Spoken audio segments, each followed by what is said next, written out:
தரும் நல் மருந்தே என் இயேசுவே, என் இயேசுவே. ஜீவன் தரும் நல் மருந்தே என் இயேசுவே, என் இயேசுவே. வழியும் சத்தியமும் ஜீவனுமானவர், வழியும் சத்தியமும் ஜீவனுமானவர். நித்திய ஜீவனை நம்மில் தருபவர், நித்திய ஜீவனை நம்மில் தருபவர். ஜீவன் தரும் நல் மருந்தே என் இயேசுவே, என் இயேசுவே. ஜீவன் தரும் நல் மருந்தே என் இயேசுவே, என் இயேசுவே.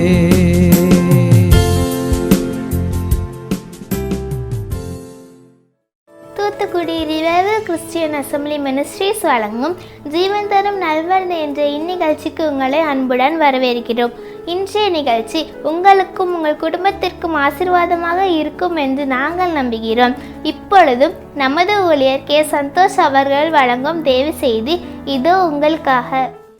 ஆண்டவராகிய இயேசு கிறிஸ்துவின் நாமத்தினாலே உங்களை அன்போடு கூட நான் வாழ்த்தி வரவேற்கிறேன். இந்த நாளிலையும் கூட கர்த்தருடைய வார்த்தையை நாம் தியானிக்க போகிறோம். இந்த நாளிலையும் கூட உபாகம புஸ்தகம் 32ஆம் அதிகாரம் அதனுடைய 9, 10 ஆகிய வசனங்களை வாசித்து இன்றைக்கு நம்ம தியானிக்க போகிறோம். இப்பொழுது அந்த வேத பகுதியை நம்ம வாசிக்க கேட்கலாம். கர்த்தருடைய ஜனமே, கர்த்தருடைய ஜனமே, அவருடைய பங்கு, அவருடைய பங்கு. யாக்கோபு அவருடைய சுதந்திர வீதம். பாழான நிலத்திலும், பாழான நிலத்திலும், ஊளையிடுதல் உள்ள வெறுமையான அவாந்திர வெளியிலும் அவர் அவனை கண்டுபிடித்தார். அவர் அவனை கண்டுபிடித்தார், அவனை நடத்தினார், அவனை நடத்தினார், அவனை உணர்த்தினார், அவனை உணர்த்தினார், அவனை தமது கண்மணியைப் போல காத்தருளினார், அவனை தன்னுடைய கண்மணி போல காத்தருளினார் என்று நம்ம பார்க்கிறோம். அன்பான தேவனுடைய பிள்ளைகளே, வாசித்து கேட்ட இந்த வேத பகுதியில ஆண்டவராகிய கர்த்தர் யாக்கோபை தனக்கு ஜனமாகவும் தனக்கு சுதந்திரமாகவும் அவர் தெரிந்தெடுத்தார் என்று இந்த வேத பகுதியில் நம்ம பார்க்க முடிகிறது. தனக்கென்று ஆண்டவர் எப்பொழுதுமே ஒரு கூட்டம் ஜனத்தை தனக்கென்று எல்லா காலங்களிலும் தேவன் ஏற்படுத்தி வைத்திருக்கிறார். கர்த்தருக்கு மகிமை உண்டாகட்டும். எதற்காக ஆண்டவர் அப்படி வச்சிருக்கிறார்னா, அவருடைய ஜனம் இந்த உலகத்துல ஒரு நாளும் அழிந்து போகவே செய்யாது.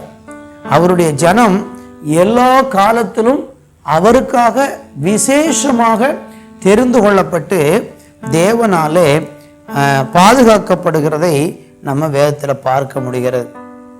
என்னை கவனிக்கிற அருமையான தேவனுடைய பிள்ளைகளே, ஆண்டவராகிய இயேசு கிறிஸ்து இந்த உலகத்தில் எப்பொழுதுமே அவருக்கென்று ஒரு கூட்டம் ஜனத்தை அவர் பிரித்தெடுத்ததாக நம்ம பார்க்க முடியும். நம்ம புதிய ஏற்பாட்டில் படிக்கும்போது ஆண்டவராகிய இயேசு கிறிஸ்து பாருங்கள், ஜனங்கள் மத்தியில் போய் அவர் ஊழியத்தை செய்யும் போதும் சுவிசேஷத்தை பிரசங்கிக்கும் போதும் தனக்காக ஒரு கூட்டம் ஜனங்களை அவர் தேர்ந்தெடுக்கிறார் என்று நம்ம பார்க்கிறோம். அவர் யாரையெல்லாம் தேர்ந்தெடுக்கிறார் என்றால், அவருடைய சத்தத்துக்கு யார் செவி கொடுத்து அவருக்கு கீழ்ப்படுகிறாங்களோ அவங்கள ஆண்டவர் தனக்காக தெரிந்து கொள்ளுகிறார். அப்படி தெரிந்து கொள்ளப்பட்ட ஜனங்கள் மேல தேவனுடைய பாதுகாப்பும் தேவனுடைய வழி நடத்துதலும் அதிகமாக இருக்கிறதாக நம்ம பார்க்க முடிகிறது.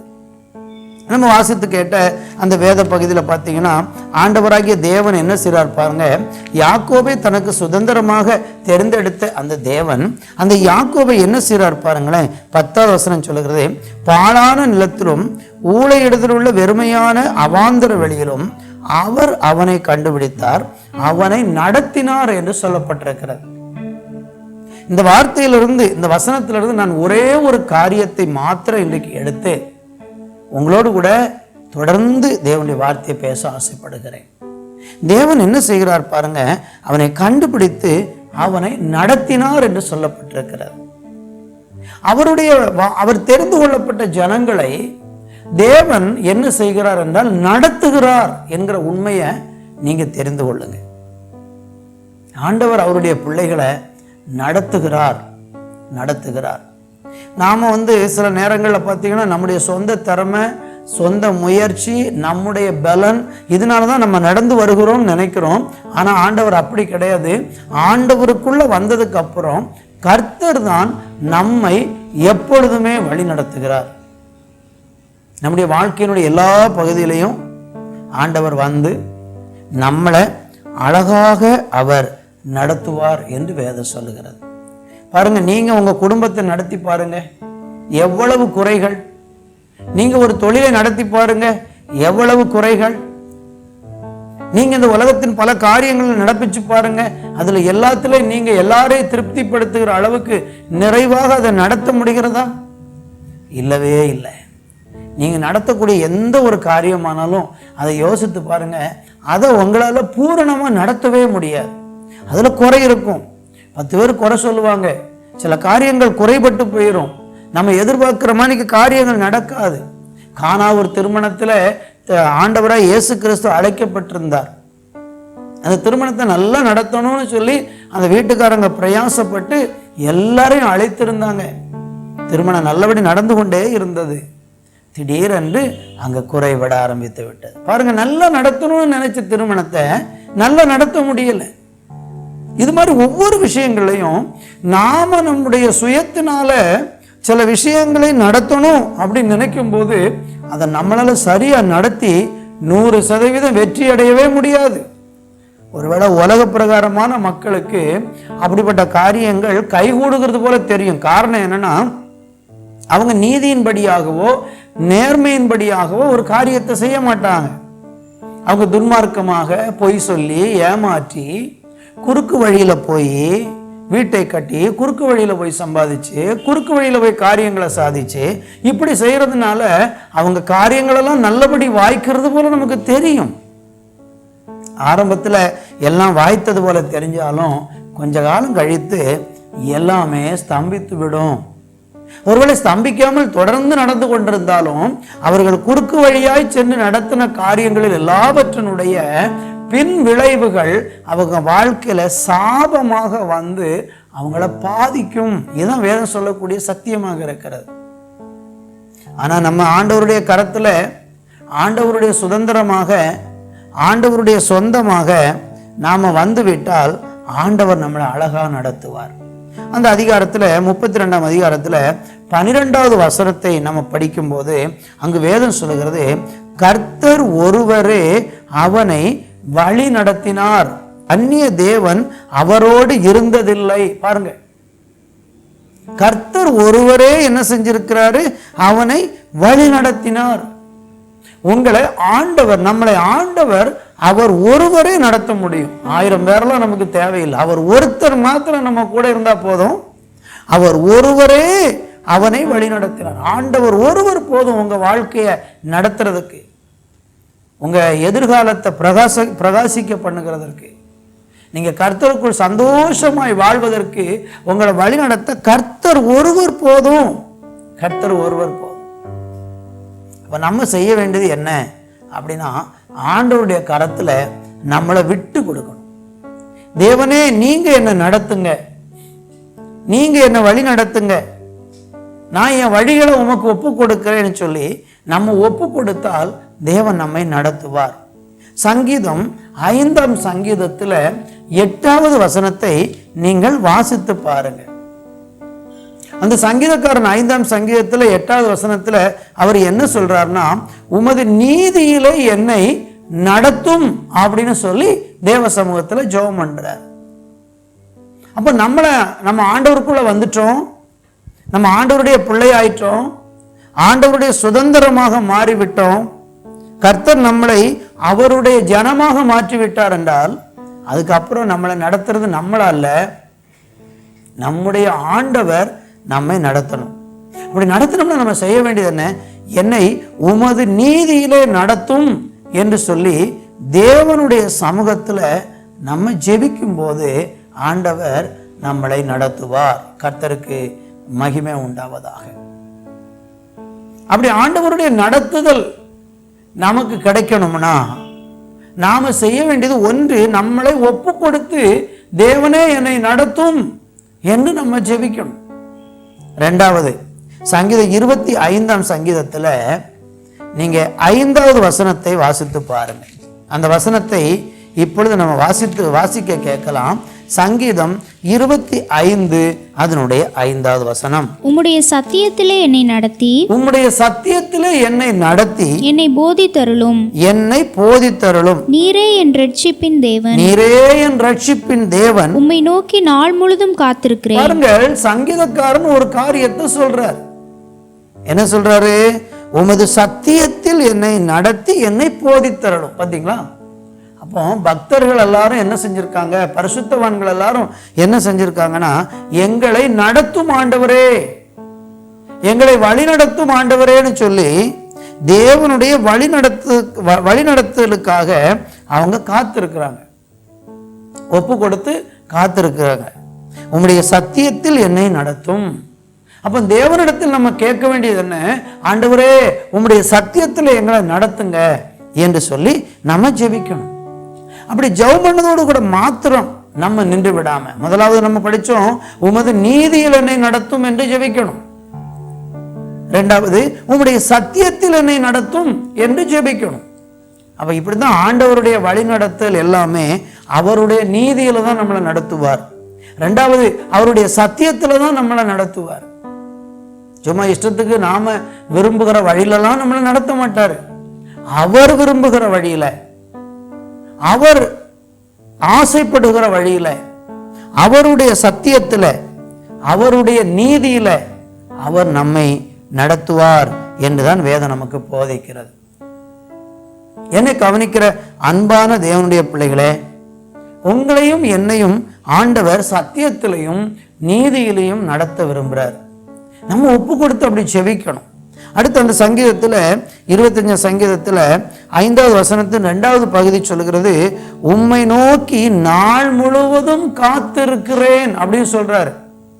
அப்ப தேவனுடைய வழி நடத்துதலுக்காக ஜெபம் பண்ணி என்னை வழி நடத்தும் ஆண்டவரே என்று சொல்லி அவருடைய வழி நடத்துதலுக்காக நம்ம காத்திருக்க வேண்டும். ஜெபம் பண்ணி அப்படி ஜெபம் பண்ணி காத்திருந்தா மட்டும்தான் தேவன் நம்மளை வழி நடத்துவார், தேவன் நம்மளை நடத்துவார்.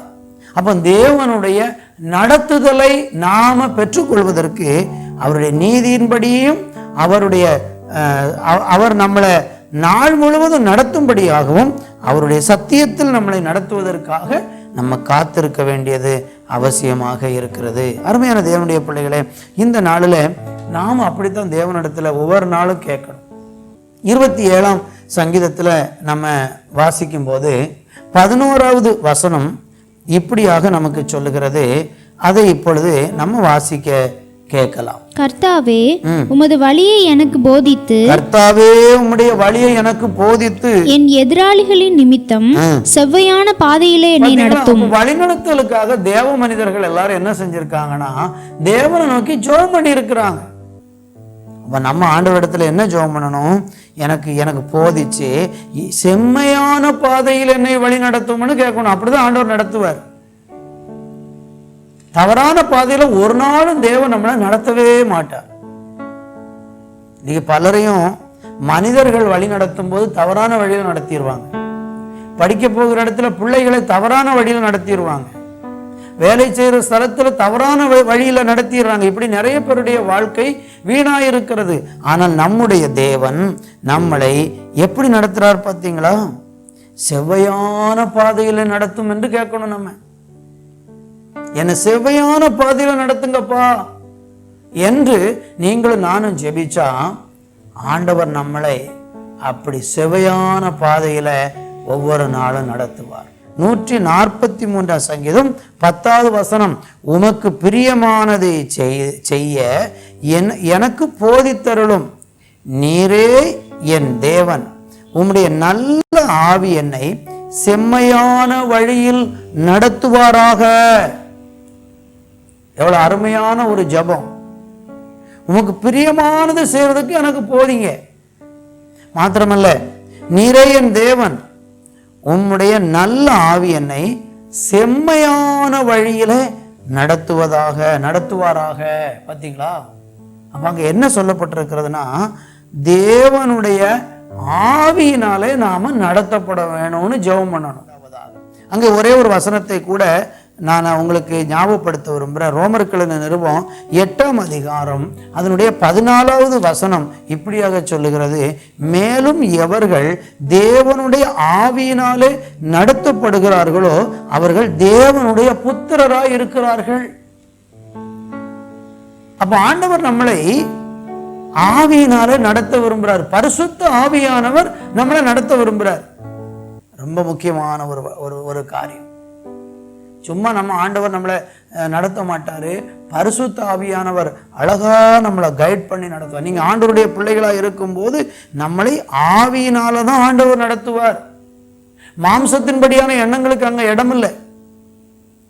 மாம்ச எண்ணங்கள் எல்லாம் ரட்சிக்கப்படுவதற்கு முன்பதாக நம்முடைய மாம்சத்தினுடைய இச்சையின்படி நாம நடந்தோம். அந்த ரோமர்கள் நிருபத்தில் 8ஆம் அதிகாரம் 5வது வசனம் சொல்லுகிறது, அன்றியும் மாம்சத்தின்படி நடக்கிறவர்கள் மாம்சத்துக்குரியவைகளை சிந்திக்கிறார்கள், ஆவியின்படி நடக்கிறவர்கள் ஆவிக்குரியவைகளை சிந்திக்கிறார்கள். ரொம்ப அழகாக. அப்போ நம்ம ஆண்டவருக்குள்ள வந்துட்டோம் அப்படின்னா தேவனுடைய வழிநடத்தல் எப்படி இருக்கும்னா, மாம்ச சிந்தனையின்படி நம்மளை நடத்தாம, நம்முடைய சுய விருப்பத்தின்படி நாம நடக்காம, பரிசுத்த ஆவியானவர் நம்மளை அழகாக அருமையாக வழிநடத்துவார் என்று சொல்லப்பட்டிருக்கிறது. அப்போ தேவன் தம்முடைய ஆவியினாலே நம்மளை செம்மையான பாதையில் நடத்தணும் அப்படின்னு சொல்லி தேவனிடத்துல நம்ம ஜெபம் பண்ணணும். இன்னைக்கு பலருடைய வாழ்க்கையில பிரச்சனைகளுக்கு மேல பிரச்சனை வருவதற்கு காரணம் என்ன? தோல்விக்கு மேல தோல்வி வருவதற்கு காரணம் என்ன? போராட்டங்கள் நம்ம வாழ்க்கையில் அதிகரிக்கிறதுக்கு காரணம் என்ன? மாமிசத்தின்படி நடக்கிறதுனாலதான். ஆவிக்குரியவர்களாய் நடக்க நாம தேவனால அழைக்கப்பட்டிருக்கிறோம். ஆவியின்படி நடத்துவதற்கு தேவனால நாம அழைக்கப்பட்டிருக்கிறோம். கர்த்தருக்கு மகிமை. இப்படி தேவ சமூகத்துல நம்மளை ஒப்பு கொடுத்து உமது நீதியின்படி என்னை நடத்தும் ஆண்டவரே, நான் நாள் முழுவதும் நடத்தும் என்று ஆண்டவருடைய சமூகத்துல காத்திருந்து என்னை செம்மையான வழியில உம்முடைய பரிசுத்த ஆவியானவரால என்னை வழி நடத்தும் என்று சொல்லி தேவனுடைய வழி நடத்துதலை நாம தேவனிடத்துல கேட்டால் தெய்வம் நம்மளை எப்படியெல்லாம் நடத்துவார் அப்படிங்கிறத குறித்து ஒரு சில காரியங்களை வேகமாய் உங்களுக்கு சொல்லி நான் உங்களுக்காக ஜெபிக்க ஆண்டவருக்குள்ளே விரும்புகிறேன். நமக்கு எல்லாருக்கும் தெரிந்த ஒரு அருமையான வசனம் சங்கீதம் 23 அதனுடைய 2வது வசனம் இப்படியாக நமக்கு சொல்லுகிறது, அவர் நம்மளை புல்லுள்ள இடங்களில் மேய்த்து அமர்ந்த தண்ணீர் அண்டையில் நம்மளை கொண்டு போய் விடுகிறார் என்று சொல்லப்பட்டிருக்கிறது. அப்ப தேவன் நம்மளை எங்க நடத்துவாருன்னா, அப்படி தேவனுடைய சமூகத்திலே நடத்தும்படிக்கு காத்திருக்கிற ஜெபம் பண்ணுகிற பிள்ளைகளை அமர்ந்த தண்ணீர் அண்டைக்கு, சமாதானமான ஒரு இடத்திற்கு, அமைதலுள்ள ஒரு வாழ்க்கைக்கு நேராக அப்படியாக தேவன் நம்மளை நடத்துவார் என்று வேதம் சொல்லுகிறது. இன்னைக்கு உங்க வாழ்க்கையில சமாதானம் இல்லாம இருக்கிறீங்களா? சந்தோஷம் இல்லாம இருக்கிறீங்களா? பிரச்சனைகளிலையும் போராட்டங்களிலையும் நீங்க வாழ்ந்து கொண்டு இருக்கிறீங்களா? நீங்க எப்படிப்பட்ட போராட்டத்திலையும் பிரச்சனையில நீங்க வாழ்ந்து கொண்டிருந்தாலும் உங்களையும் என்னையும் தேவன் அமர்ந்த தண்ணீர் அண்டையில் நடத்துகிற தேவன். சமாதானத்துக்கு நேராக தான் கர்த்தர் நடத்துவார். கலகத்துக்கு அவர் தேவனே கிடையாதுன்னு தான் பைபிள் சொல்லுகிறது. அவர் கலகத்துக்கு தேவன் அல்ல, அமைதலுக்கு தேவன், சமாதானத்துக்கு தேவன், சமாதானத்தின் பாதையில நடத்துகிற தேவன். சமாதானம் பண்ணுகிறவர்கள் பாக்கியவான்கள், அவர்கள் தேவனுடைய புத்திரர்கள் என்று ஆண்டவர் சொல்றாரு. நம்மளை சமாதானத்தின் பாதையில நடத்தி நம்ம மற்றவர்களையும் சமாதானப்படுத்துகிற விதத்துல தேவன் நம்மை நடத்துவார் என்று வேதம் சொல்லுகிறது. சங்கீதம் 32:8 நமக்கு எல்லாருக்கும் தெரியும். அவர் நமக்கு நடக்க வேண்டிய வழியை நமக்கு காட்டுவேன் என்று சொல்றார். நடக்க வேண்டிய வழியில நம்மளை தெய்வம் நடத்துவாராம். பார்த்தீங்களா? அப்போ போதிச்சு நம்மளை அருமையாக நடக்க வேண்டிய வழின்னு ஒரு வழியை தேவன் வகுத்து வச்சிருக்கிறாரு. அதுதான் நியாயத்தில் நடத்துகிற வழி, நியாயமான வழி. கர்த்தருக்கு மகிமை உண்டாவதாக. இன்னும் ஆண்டவருடைய வழி நடத்தலை குறித்து 1-2 வசனங்களை சொல்லி நான் உங்களுக்காக ஜெபிக்க விரும்புகிறேன். 48ஆம் சங்கீதத்தில் 14வது வசனத்தை வாசிக்கும் போது 48:14 அழகாய் சொல்லப்பட்டிருக்கிறது. வாசிக்க கேட்கலாம் அந்த வேத வசனத்தை. இந்த தேவன் என்றென்றைக்கும் உள்ள சதா காலங்களிலும் நம்முடைய தேவன், காலங்களிலும் நம்முடைய தேவன், மரண பரியந்தம் நம்மை நடத்துவார். மரண பரியந்தம் நம்மை நடத்துவார்.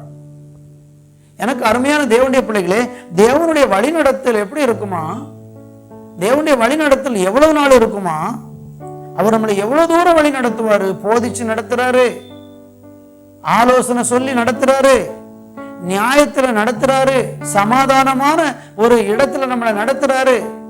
அப்படி நடத்தக்கூடிய, சமாதானத்துல நடத்தக்கூடிய அந்த தேவன் நம்மளை எப்படி நடத்துறாரு பாருங்க. மரண பரியந்தம் நம்மை நடத்துவார். மரண பரியந்தம் நம்ம நடத்துவார்.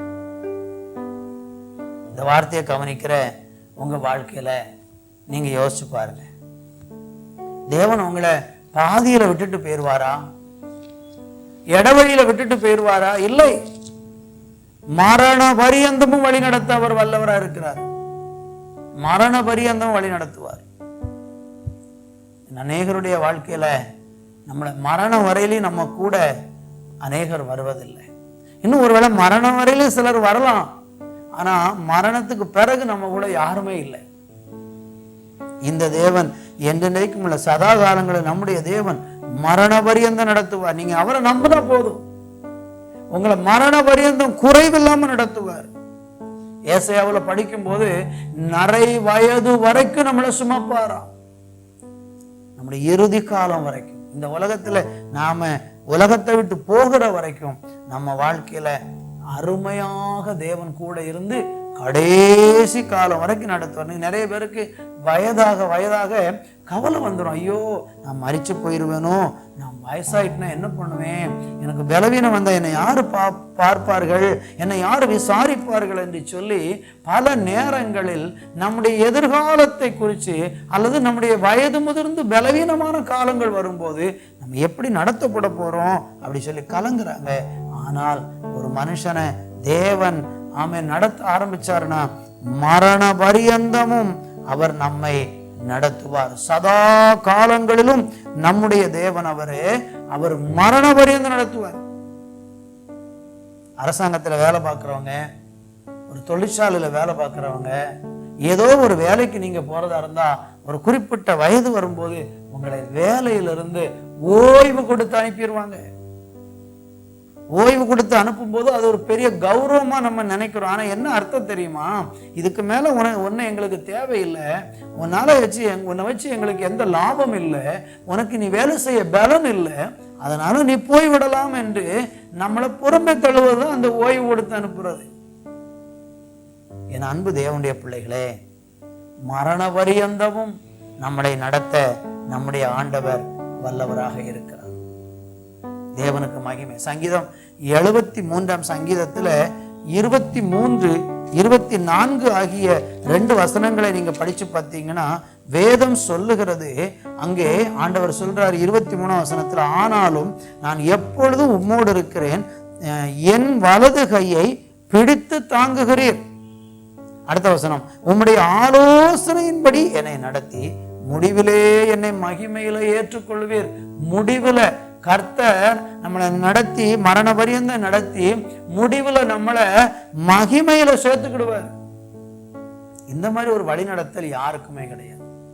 ஒரு அதிகாரத்தில் இருக்கிறவங்க, ஒரு நாட்டை ஆளக்கூடிய ஒரு பிரதமரா இருக்கட்டும், அல்லது ஒரு முதலமைச்சரா இருக்கட்டும், அல்லது ஏதோ ஒரு அமைச்சரா இருக்கட்டும், ஏதாவது ஒரு பதவியில் இருக்கிறவங்க பாருங்க, அவங்களுக்கு ஒரு 5 வருஷம் தான்.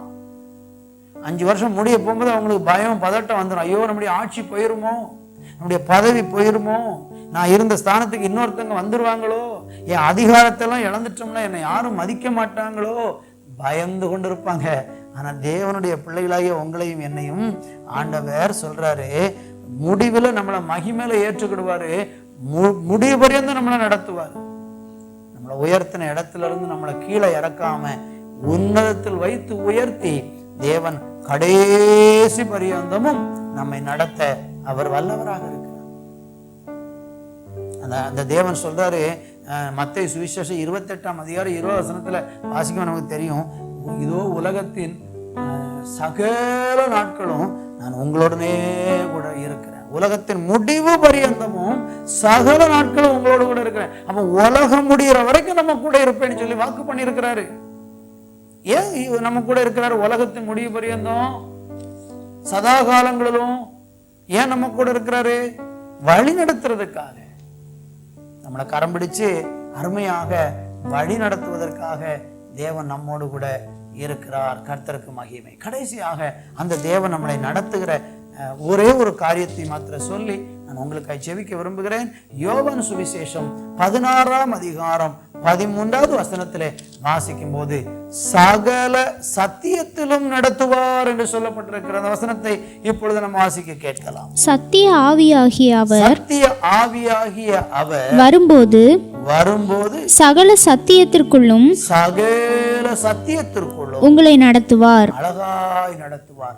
சத்திய ஆவியானவர் வரும்போது சகல சத்தியத்துக்குள்ளையும் உங்களை நடத்துவார். இந்த வார்த்தையை கவனிக்கிற என் அன்பு தேவனுடைய பிள்ளைகளே, நம்மளை தேவன் சகல சத்தியத்துக்குள்ளையும் வழி நடத்துவாராம். உங்களை சத்தியத்துக்குள்ள வழி நடத்துவார். அது யாரு? சத்திய ஆவியானவர். தேவன் ஒரு நாளும் தீமையான வழியில நடத்த மாட்டார், சத்தியத்துல நடத்துவார். அதுதான் நமக்கு தேவை. நம்ம சில நேரம் கொஞ்சம் வழி விலகி போவோம், ஒரு தடுமாற்றம் நமக்குள்ள உண்டாகும். ஆனா ஆண்டவர் விட மாட்டார். ஏசாயா 30:21 படிக்கும் போது வலதுபுறம் சாயும் பொழுதும் இடதுபுறம் சாயும் பொழுதும் வழி இதுவே, இதிலே நடவுங்கள் என்கிற ஒரு சத்தம் உங்கள் காதுகளுக்கு பின்னால கேட்கும் என்று ஆண்டவர் சொல்லி இருக்கிறாங்க. அப்ப வலதுபுறம் இடதுபுறம் சாய விடாம நம்மளை சரியான சத்தியத்துல நடத்துவார். இந்த பரிசுத்த வேதாகம் என்கிற சத்தியத்துல தேவன் நம்மளை நடத்துவார். இயேசு கிறிஸ்துவாகிய சத்தியத்துக்கு நேராக பரிசுத்த ஆவியானவர் நம்மளை நடத்துவார்.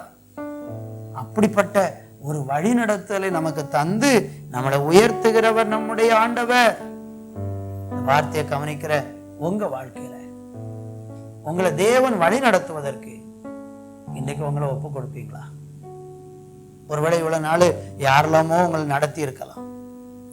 எவ்வளவு உயர்ந்த ஒரு மனுஷன் உங்களை நடத்தினாலும் உங்களுக்கு குறைங்கிறது வரத்தான் செய்யும். ஆனா கர்த்தர் நடத்தும் போது ஒன்றுக்குமே குறை வராது. சங்கீதம் 23 சொல்லப்பட்டிருக்கு, கர்த்தர் மேய்ப்பராய் இருக்கிறார், நான் தாழ்ச்சி அடையேன். அவர் நம்மளை அழகா நடத்துவார், குறைவில்லாம நிறைவாய் நடத்துவார். அப்படிப்பட்ட தெய்வீக வழிநடத்தலை நீங்கள் பெற்றுக்கொள்வதற்கு நம்ம ஆரம்பத்தில் கேட்டது போல ஜெபம் பண்ணி நாள் முழுவதும் காத்திருந்து என்னை வழி நடத்துங்கப்பா என்று தேவனை நோக்கி நாம் கெஞ்சி மன்றாடும் பொழுது தேவன் நம்மளை அருமையை நடத்துவார். இப்பொழுது நாம் எல்லாரும் தலைகளை தாழ்த்தி கண்களை மூடி ஜெபிப்போம். இந்த ராத்திரி வேளையில இந்த நேரலையில பார்த்து கொண்டிருக்கிற உங்கள் மேல ஆண்டவருடைய வழிநடத்தலை பெற்றுக்கொள்வதற்கு இன்றைக்கு உங்களை தாழ்த்துங்க, இன்றைக்கு உங்களை ஒப்பு கொடுங்க. பரிசுத்த ஆவியானவருடைய நிறைவுல தேவன் நம்மளை நடத்த போறாரு. ஆவியானவருடைய வழிநடத்தலை பெற்றுக்கொள்ள போறீங்க. சத்தியத்துல நீங்க நடத்தப்பட போறீங்க. மரண பரியந்தம் கர்த்தர் உங்களை நடத்த போறாரு. அமர்ந்த தண்ணீர் அண்டைக்கு உங்களை நடத்த போறாரு. ஒப்பு கொடுக்கலாமா? ஜெபம் பண்ணலாமா? அன்பு தகப்பனே, உமக்கு ஸ்தோத்திரம். இந்த நாளில நீர் எங்களோடு கூட பேசின உம்முடைய நல்ல வார்த்தைக்காக நன்றி.